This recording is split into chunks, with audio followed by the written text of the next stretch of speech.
Nel 2022, fine 2022, sono stati approvati 100.000 euro in bilancio per la manutenzione delle ciclabili nel territorio comunale di Castelfranco e nel 2023 non abbiamo visto spendere questi soldi da parte del comune e chiediamo dove sono. Rispondo che i soldi ci sono al bilancio, alcuni problemi tecnici hanno ritardato un attimino il loro calare a terra, ma saranno destinati alle piste ciclabili. Piste ciclabili a Castelfranco. Il sindaco replica le osservazioni delle associazioni riunite nel centro culturale di Campigo e dopo i fondi per le manutenzioni risponde sull'assenza di progetti per le ciclabili nelle strade di collegamento col cantiere per il nuovo sottopasso ferroviario. Non è vero, il giorno prima, giovedì, abbiamo fatto una commissione dove ci siamo confrontati per capire qual è la soluzione migliore e la più condivisa anche da parte dei cittadini. Non ci stiamo fermando.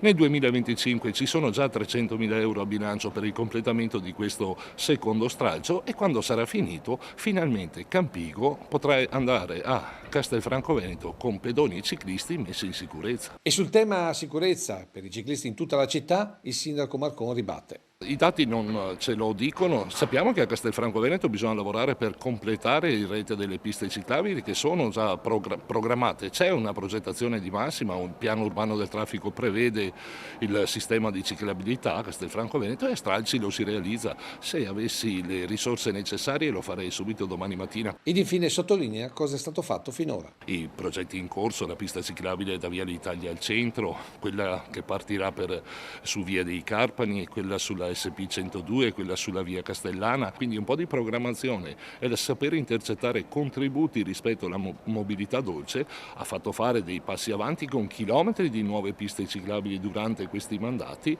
e cercheremo compatibilmente, ripeto, con le risorse di dare risposte un po' a tutti.